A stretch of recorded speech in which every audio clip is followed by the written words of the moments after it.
Приветствуем наших подписчиков и гостей канала Эзотерика для тебя, друзья. Мы вас всех приветствуем в изобилии и достатке. Сегодня в этом видео, друзья, мы расскажем о народных приметах на 23 октября. Поговорим о том, что ни в коем случае нельзя делать в этот день, а также на какие приметы и народный календарь стоит обратить свое внимание. Далее в этом видео. Друзья, прямо сейчас ставим лайк этому видео. Вам это ничего не стоит, а нам приятно. Итак, с вас лайк, и мы с вами продолжаем.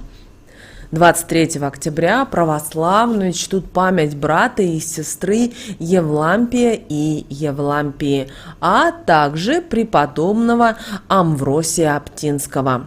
Брат Евлампий и сестра Евлампия жили в начале IV века в Никодимии. Первым христианство принял Евлампий.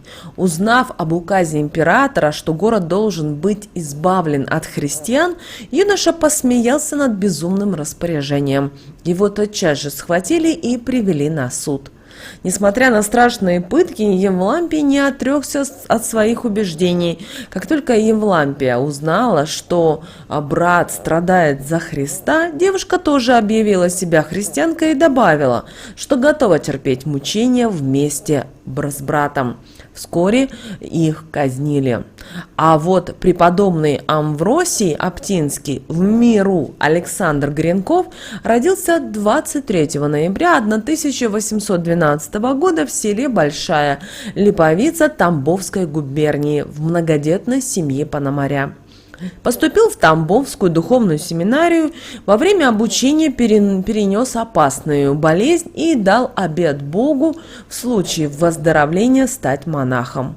Своего обета он не забыл, но несколько лет откладывал его исполнение, мучаясь и изнемогая от нерешимости.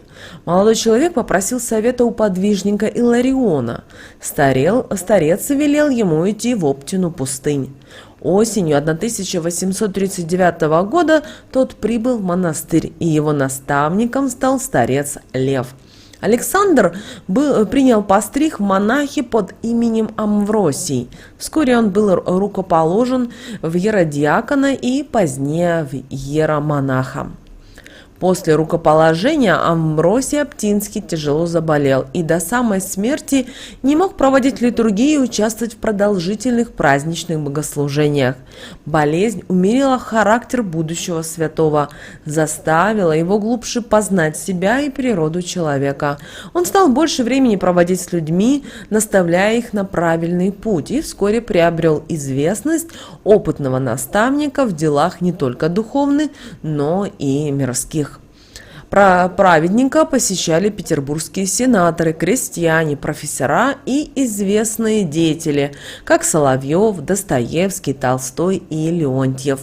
Впоследствии именно Амвросий Оптинский стал прообразом старца Зосимы в романе Федора Достоевского «Братья Карамазовы».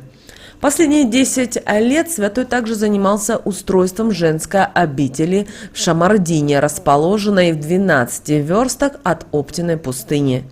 Этот крест был возложен на Амвросия провидением, и он нес его до самой смерти. Преподобный Амвросий скончался в 1891 году и был похоронен на территории монастыря. А в народе этот день прозвали как День Евлампия, Евлампий Дима-указатель или Евлампий-светильник. Святого так прозвали, так как наши предки по различным народным приметам определяли на праздник, как скоро наступит зима и какой же она будет. К Евлампию дни становились короче, поэтому крестьяне начинали заготавливать лучины на зиму. Для этого брали сухие смолистые поленья без сучков и от них откалывали тонкие щепы длиною в аршин, около 71 сантиметр, а затем устанавливали в специальные металлические зажимы, свецы, расставленные в избе. Если лучина постоянно тухла, то по народным приметам считалось, что в доме поселилось зло, которое мог принести чужой человек. Поэтому 23 октября проводили ритуал от лихого гостя. Покупали новый нож, втыкали его в порог и читали следующие слова: «Кто с лихом в мой дом зайдет, тот его обратно заберет». Затем нож клали рядом с порогом на 10 дней. После убирали от глаз и подальше, и никогда им не пользовались. Традиционно 23 октября знахари начинали собирать траву, которая имела большую магическую силу, называлась рута. В домах ее развешивали под потолком для защиты детей от темных сил. Раньше руту применяли внутрь и наружно при самых разных болезнях. Ее использовали как дезинфицирующее средство, как защиту от чумы, при хронических воспалениях полости рта и глотки, при бронхитах, при воспалениях легких, желудочных коликах, воспалении слизистой оболочки желудка, также при геморрое, неврозах, кожных сыпях и сердечной недостаточности. А вот молодежь в этот день прыгала через костер. Считалось, что это поможет возродиться к новой жизни и продлить молодость. В огне сжигали старые вещи, чтобы избавиться от неприятностей и проблем со здоровьем. Традиционно знахари собирали сегодня руту душистую. И также наши предки знали, что в этот день нельзя было делать. Поэтому в этот день, 23 октября, не разрешалось покупать одежду, так как иначе она притянет несчастье и долго не прослужит. Нельзя было и подметать пол в доме, потому что вместе с ссором через дверь могут уйти и деньги. Не стоит сегодня надевать кольца и сережки, иначе они могут привлечь неприятности. Чем дороже вещи, тем сильнее будут беды. Также в этот день нельзя было вдавать в долг спички и свечи, так как вместе с ними из дома уйдут добро и тепло, а семье грозят ссоры и измены. Запрещено было в этот день гадать на свече и горящей бумаге. Предсказания все равно не сбудутся. Не рекомендуется 23 октября играть свадьбу. В народе верили, что в день памяти Евлампия и Евлампии лучше не связывать себя узами брака. В противном случае он окажется недолговечным и несчастливым. Если же на эту субботу уже назначено торжество, то будущим супругам необходимо весь день носить с собой обереги. Также в этот день нельзя было оставлять еду на столе. Ее обязательно нужно убрать, а столешницу тщательно вытереть. Иначе будущий год будет голодным, говорили так наши прадеды. Достатка сегодня можно было лишиться в том случае, если начать мести пол и смахивать крошки. При этом влажная уборка не запрещена, а даже приветствуется. В этот день строго-настрого запрещены ссоры между близкими людьми. Также в этот день не рекомендуется отправляться за покупками, даже если они долгожданные и хорошо продуманные. Их приобретение лучше все-таки отложить. Считается, что все купленное в этот день быстро выйдет из строя или вам разонравится. Также в этот день нельзя выметать ссор, чтобы не вымести из своей жизни здоровье, достаток и благополучие. Также не стоит и пользоваться в этот день пылесосом.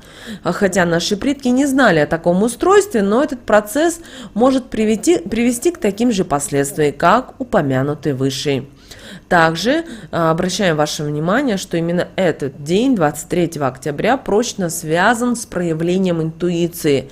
Сегодня вы можете получить интуитивно всевозможные тайные знания. Также день обещает множество неожиданных открытий. Сегодня возможны задумки, неожиданно может быть найден выход из любой сложной ситуации, которая давно вам не дает покоя. Но это при условии, что в этот день вы не слишком заняты решением бытовых проблем. Также этот день очень важен для избавления от иллюзий и осознания ответственности за каждый свой шаг. Эмоциональный фон у людей будет колеблется, поэтому желательно не допускать сегодня разногласий между родственниками и друзьями. Что же касательно бизнеса и денег по лунному календарю, то в целом этот день благоприятный, но не начинайте новый бизнес, максимально используйте существующий. Именно об этом дне можно сказать, что в спорах рождается истина.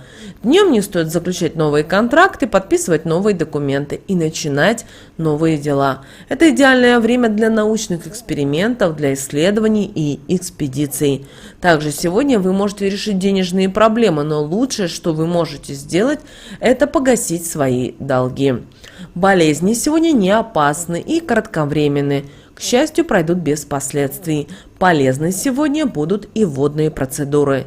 А вот если вы сегодня, 23 октября, решили пойти к парикмахеру, то знайте, что по лунному календарю вы сделали правильный выбор. Стрижка сегодня придаст шарма, повысит вашу популярность в том числе, а изменение цвета волос привлечет энергетическое и денежное благополучие.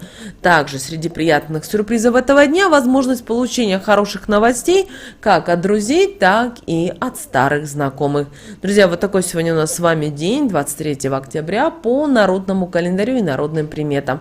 С вами, как всегда, был канал Эзотерика для тебя. Обязательно, друзья, подписывайтесь на наш канал, обязательно ставьте лайк этому видео и обязательно поделитесь этим видео с теми, кого вы любите, кого вы цените, кому вы желаете мира, любви и гармонии. А прямо сейчас на экране, друзья, видите два прямоугольника. Это следующие рекомендованные видео для вас. Нажимайте на то видео, которое вам на интуитивном уровне понравилось больше, и смотрите, там много ценной, важной, нужной, интересной для вас информации. Друзья, всех вам благ, услышимся с вами в следующем видео.